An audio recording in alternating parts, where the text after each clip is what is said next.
Hi, my name is Nick Schmidt. I'm a CI fellow at UW in the MSc department, working with the Chow Group, and I work on graphite nanostructured electrodes for vanadium oxide or for vanadium flow batteries. And today I'm going to show you how to use a surface area analyzer. In our lab we use a Nova 4200E, but it can really vary depending on where your lab is at. But it's important, particularly in material science and in energy technologies, because nanostructured and nanoporous materials are really important in batteries such as lithium ion, particularly their graphite anodes. They're important in my own material as used in both electrodes. And what's really nice about this technique is it gives us a really concrete way to measure surface area and also the pore size distributions in our materials in a non-destructive fashion. So today we're going to be measuring a piece of activated carbon felt, and so this is the sample right here, and as you can see these are small little pieces of carbon fibers that have been woven together in a fabric-like material. And so what we're going to start with, we're going to take these pieces and we're going to cut a small sample of it, and I've already pre-prepared that for us. And so what we're going to load it into, we're going to load it into these BET or physisorption tubes, and these have been specifically made with to a certain tolerance to contain the nitrogen and at the pressures we're going to be working at. And so what we're going to start with, before we do that, what we need to do is measure the mass of our samples. Okay, so this is a piece of our sample, and we're going to go ahead and load this into the scale and get a measurement of the mass prior to cleaning and preparing the sample in vacuum.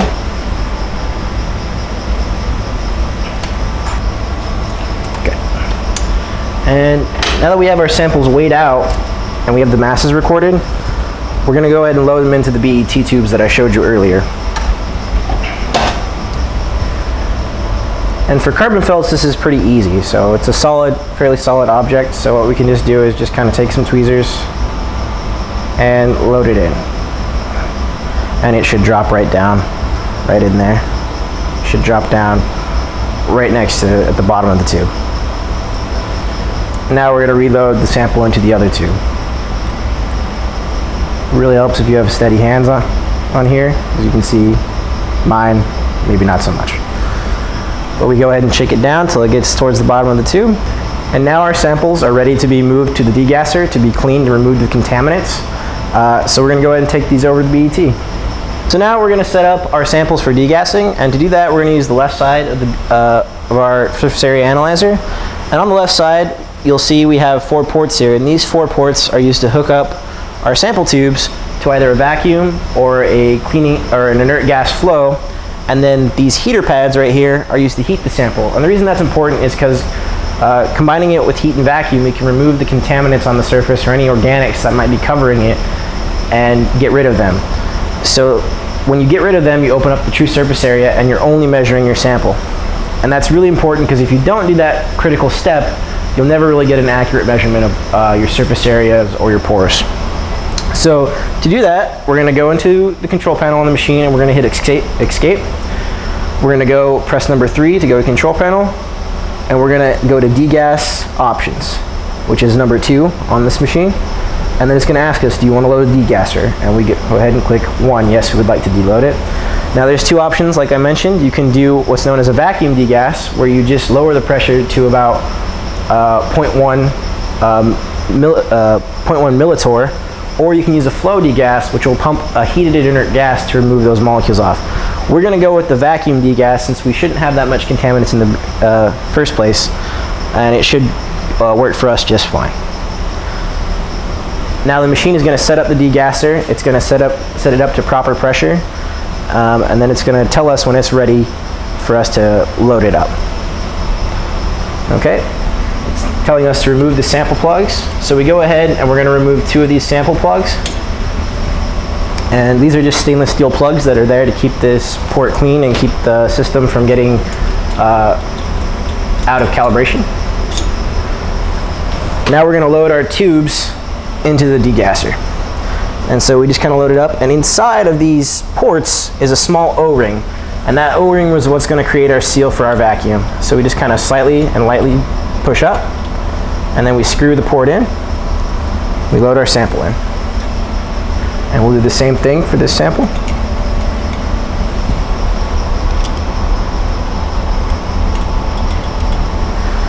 Now that those are secure, we're going to attach the heating pad. And this is going to heat up the sample to a proper temperature that'll remove the contaminants. And it's important to be kind of careful when you do this, because if you bend these tubes too much, they'll snap because they're glass. And then we put a ring around there to hold it up. Double check to make sure we have a good seal. And now we can go ahead and close this up. Now once it's loaded, it's asking us, have you plugged all the other ports and are your samples loaded up? We have, so we go ahead and click any button. And now it's going to begin evacuating these tubes using a small pump system. So depending on the material you use, you want to use different conditions for your degassing.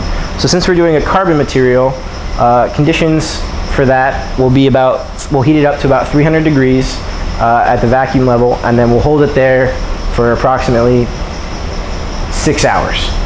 You can do more time depending on the literature and depending on what type of carbon you're doing. But it's important that you look at literature first and get an idea of how long you should degas, because some materials will degas at a slower rate and some will degas at a faster rate. And if you don't do it enough, you won't get your entire surface area and it will affect your measurement. So we've come back and it's been about 6 hours. Our samples have been degassed. And so we're going to go ahead and turn off our heater. And it's cooled down because I turned it off, actually turned it off a while ago. And so we're going to go ahead and remove this clip and remove our heater pad, and just kind of be careful because it can be hot. All right, and now we're going to go back into our control panel, which is up, and we're going to hit degas options again, and it's going to ask us, are you ready to unload your degasser? And we're going to go ahead and click yes.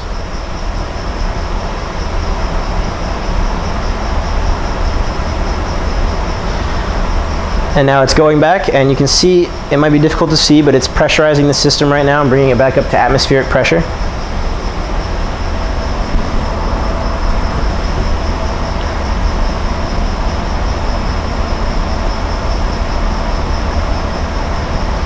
Okay, and now our samples are ready to be removed. So we go ahead and unscrew that and just kind of remove it. Stick it right there if you need it out of the way. And do the same for the back sample. And remove it. Now we're going to take those plugs that we removed the last time, we're going to put it back in, keep the machine nice and clean and keep it from getting contaminated. And also to seal it so that we can run the next step later. Okay, so now we have our degas samples. These are cleaned. They should have minimal contamination on them, and we're going to go back and we're going to measure our sample mass, because the dry sample mass is the true mass. So we're going to see how much these dropped. Now that we have our samples, we're going to go ahead and tilt them out and try and get our samples towards the end. If you need to tap on the end a little bit, and then we're going to take some tweezers. And we're going to go ahead and remove our sample. Sometimes you don't always get it on the first try. If you think you can. Okay, set the tube down. Load some weigh paper in, if you haven't already. And then go ahead and weigh our sample. This step is important, and it's also a good reality check. Because if you measure your sample and your mass hasn't changed very much, or hasn't changed at all, or it's gotten heavier, then that's a good indication that you really didn't remove anything from the surface. So after you degas, you should see a noticeable drop in the mass of the sample. And in this case, we do. And it's a little bit lighter than it was before. And we're going to go ahead and record that mass in our notebook. And then move to the next sample. And this one sample has also lost some mass, which is a good sign. Now that both our samples are loaded in, we're ready to move on to the next step, which is to load it into the surface area, the actual surface area analyzer. So we're going to go ahead and move back over to the BET. And we are ready to move on, but before we do that, we get to insert a filler rod into this. Prior to inserting the filler rod, it's always a good idea to wipe it down to get any contaminants that might be on it, or just kind of get it as clean as possible. So we're going to go ahead and start our filler rod. And if you'll notice, each of the tubes is marked with a letter and a number. And that letter and number is important, and I recorded it earlier. And what it does is each of these rods and the tubes are individually calibrated to stations within the BET itself. So this is sample B52, so that stands for channel B in the analyzer and cell 52. So we'll go ahead and insert it. We'll open up our door, and we'll go ahead and take port B, which you can see right here. A is to the left and the front, and B is to the right and the front. So we'll go ahead and remove the right front stopper the same way we did with the degasser, and we'll go ahead and load it on in.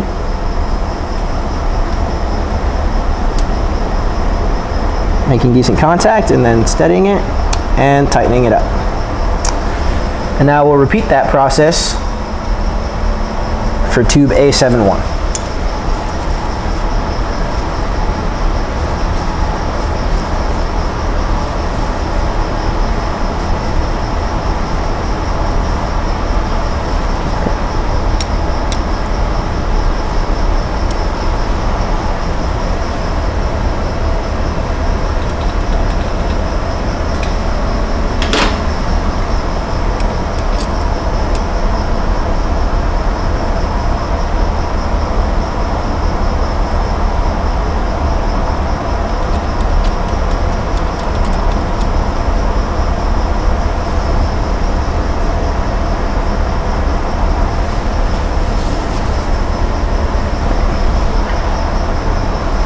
All right, now we've loaded both of the tubes into the area analyzer, and so we're ready to start the gas. We're ready to start the gas absorption process. But one of the issues with that is that when you use an inert gas such as nitrogen or argon, they don't exactly tend to absorb much at room temperature. So what we have to do is we have to cool those samples and those tubes down. And so the way we're going to do that is we're going to use liquid nitrogen, and this is the dewar we're going to put it in. So we go ahead and place it on the ground. Near the storm drain, works just fine.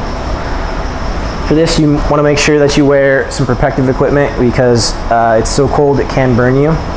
So get some good heavy gloves.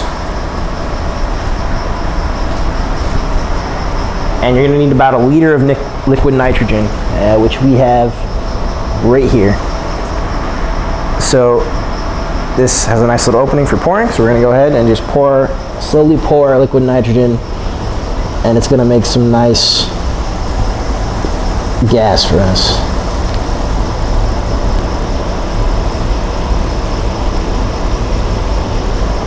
Now it's important to note when you're pouring liquid nitrogen, if you've ever done it before, it's going to boil pretty violently.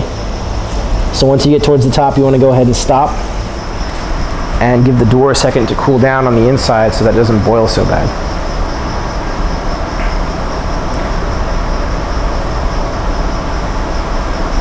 Once it's calmed down, you can go ahead and start pouring again, and you're going to pour it to a small fill line on the inside that's about an inch or two from the top.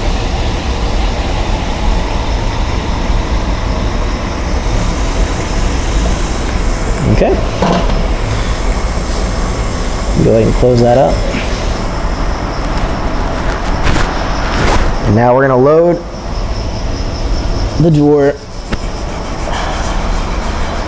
into the stand on the analyzer.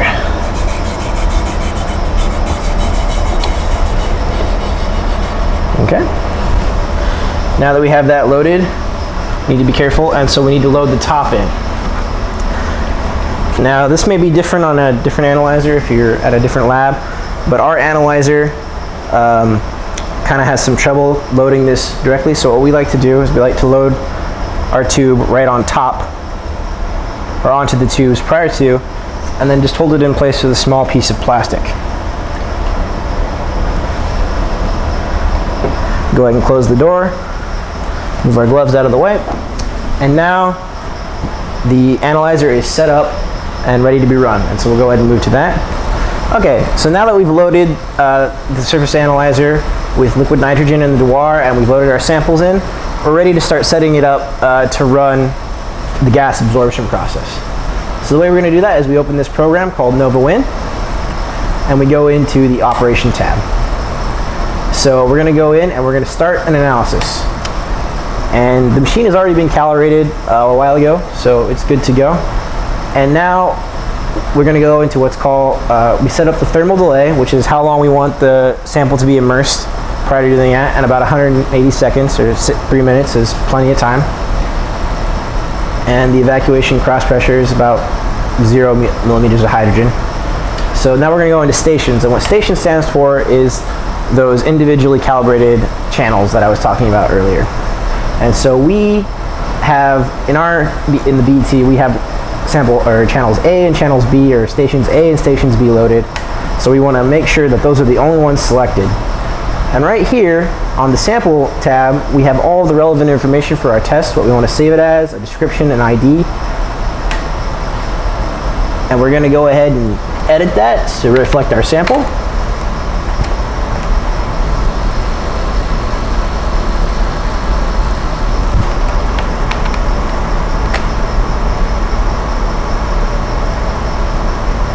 Okay, and now that we've entered a file name, an ID, and a description, the most important thing we need to do is we need to get the correct sample weight. So that dry sample weight that we measured, and in this case it's for the A tube, we're going to go ahead and enter that mass in here, or into this data slot. Okay, we want to make sure we have the right sample cell, in this case A71, and it is selected to sample cell 71. Now we're going to check the points, and the points basically tell us what tests we want to run. And so in this test, the tags stand for different measurements that it's going to take, but mostly it's going to take adsorption measurements, desorption measurements, pore size measurements, and distribution measurements. And it's going to do these at several different relative pressures. And so now we're going to do the same thing for sample B.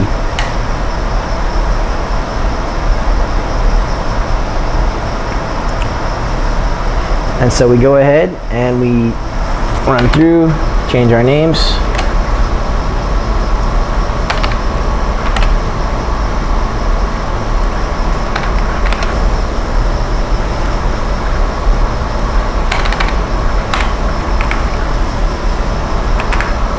Okay. We check the equilibrium tab on each station to make sure that the pressure tolerances are in the correct area, so about 0.1 millimeters of hydrogen. The equilibrium time should be about 60 seconds, and the timeout should be about 240 seconds. We're good? All right. So now we're going to go ahead and click OK real quick. Verify that everything stayed the same, that we only have samples A and B checked, and we are ready to run. So we're going to go ahead and click the start button. So while our analyzer is setting up to run its tests and doing some calibration checks, we're going to go ahead and run through the absorption process and how it works. And so basically, the idea of physical gas absorption is that you use an inert gas, and when you use that inert gas, you're going to control the pressure in your chamber and then look at how the amount or quantity absorbed changes from that change in pressure. So there are really 4 stages to physical absorption on porous materials. And so the first stage you can see illustrated under the Roman numeral 1 is where you start to begin absorbing those gas molecules onto the surface of your sample. And they're random, and then they'll start to just kind of attach to different sites depending on the surface energy. They're going to attach to sites preferentially. As you increase the relative pressure, you're going to start to form a monolayer, and eventually you will get an entire monolayer of your gas molecules over the top. And at that point, that is one of the critical points, because if you can determine the volume and the pressure that happens using BET theory, you can determine the surface area of your material. As you can further increase the pressure, you move to stage 3. And in stage 3, the layers become thicker. You start to get 2, 3, and so forth layers thick. and you start to begin to fill in the pores. And what happens is that your smaller pores will fill in first. So if you analyze the pressures that happens, you can get an idea of what your pore sizes are depending on if you use a certain model. So for micropores, the smallest pores that are below 2 nanometers, you can use what's called DA analysis. And that will give you an idea of the size and distribution of and volume of your micropores. As we move to stage 4 is the final stage of adsorption, and where you've increased the pressure either to saturation or very close to it, and you've started to fill in the larger pores, which are known as mesopores or macropores, depending on their size range, and they start to fill up. And at that point, there's not much more gas that can be absorbed on the surface, and any pores larger than that, larger than a certain limit, aren't going to fill up. So at that point, you've completely saturated your sample with your absorbed gas. So what's going to happen now is that the machine's going to go back and it's going to do a desorption cycle, and it'll run all through those cycles in reverse. And depending on how the gas comes off, if it comes off in the exact same manner it did before, what you'll get is an isotherm that looks at the quantity of gas absorbed, or the volume, and versus the equilibrium partial pressure. And so depending on the shape of that isotherm, you can determine what type of pores your material has, and also what type of material it may be if you don't know what it is. And now the platform at the bottom is raising up and lowering the lowering our samples into liquid nitrogen so that it can begin to adsorb the gas on the inside of the tubes onto our samples.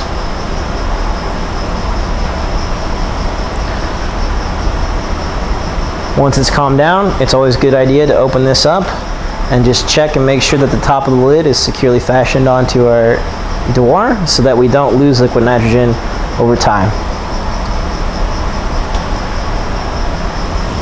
And now we just wait. Depending on how many samples you run, it can take anywhere between 3 to 5 hours. So we'll come back when our samples are all ready and done. And so now we've finished, and I've unloaded the samples and got rid of our excess nitrogen. So now what we're ready to do is we're ready to go ahead and analyze our data, which is right here. And as you can see, this is the isotherm that we got that shows the volume of our gas versus the relative pressure in our sample. And so you can see it has this very distinct kind of flat curved shape. And this is what's known as a type 1 isotherm. And what that means is that most of the pores fill at relatively low pressure, like you see right here, so it rapidly kind of tapers off. And the adsorption and desorption are relatively right on top of one another, meaning that it goes back and forth from the adsorption process we described earlier pretty much seamlessly without any hysteresis. So this is pretty common for carbon materials. Other materials will have different types of isotherms, and they may exhibit hysteresis where the adsorption and desorption volumes are different. And depending on, like I said, depending on your isotherm, this can give you information and insight into what type of material you're dealing with or what's going on with it. The other thing we can do is that the NovaWin comes with several software packages that allow us to analyze our samples. And probably the most common one is to do what's known as a BET analysis, and it's where we get the nomenclature of calling a surface analyzer a BET often. So we can do a single point BET, which is based on a single data point, or we can do multiple point BET, which is one of the most common analysis you can run for surface area. And we can see that right here, and this will give us our fit. From the slope of that line, you can discern the surface area, and if we go into tables and do the same test, it'll give us a list of that same data, and if we scroll down at the bottom, it'll give us the slope of our line, the intercept of that line, the correlation coefficient, which is how accurate our fit is. In this case, it's well within our experimental, it's well within an acceptable amount of error. And at the bottom, it gives us what's known as the multi-point BET surface area. And so for this sample, which was our carbon felt, we had a surface area, and it's also been treated. We have a surface area of 258.487 meters per gram. And so that means that there's that much surface area every gram or a specific surface area. there's also other analysis we can do. Say we want to know about our pore size, particularly in the micropore region, or smaller than 2 nanometers. So if we want to look at a graph, we can go into graphs, and we can go to what's known as the DA method, which is a common micropore analysis. And we can actually get a distribution of what our pore sizes are in that region, or in the smaller pore size region. And you can see for this carbon material that our pore size, the average pore size is right around 1.4, 1.5 nanometers. Now if we want to actually get a number, we can go into tables and we can do the same thing. DA micropore analysis. And it'll give us a list of all those data points that we saw earlier, but at the bottom it'll also give us analysis, and it'll tell us our average micropore diameter is about 1.5 nanometers. The micropore volume is about 0.153 cubic centimeters per gram. And it'll also give us an idea of some of the energies and fitting parameters for the DA model. We can also do the same thing for mesopores. Probably the most common analysis that people use in literature is the BGH. And so we can use either absorption or desorption numbers. We'll go with desorption this time. And BJH will also give you a pore size distribution if you want it in graphs, or it will list the information here, and we can get an idea of what the BJH surface area, or the surface area associated with our mesopores is. And you can see that the surface area associated with our mesopores is much smaller than our BET surface area. And that makes sense, because if you have a microporous material, the majority of your pores, or of your surface area, should be contained in your micropores. So here it's only about 756 meters per gram in surface area. Pore volume is much lower than micropores, but it also gives an average mesopore diameter of about 3.196 nanometers, which is still very low for and what you would expect in a carbon material. Finally, there is one more interesting option, and that is to use DFT analysis, which is common in carbon materials and other materials that require a little bit higher level analysis. And so we can get a pore size distribution, we can get histograms, but we'll go ahead and look at the pore size distribution for this. And it'll give us the same information, just with a different analysis. And with that, our test is pretty much done. And I hope this video was informative for you and that you enjoyed it. I hope it wasn't too boring. And hopefully we'll see you at the University of Washington. Thanks.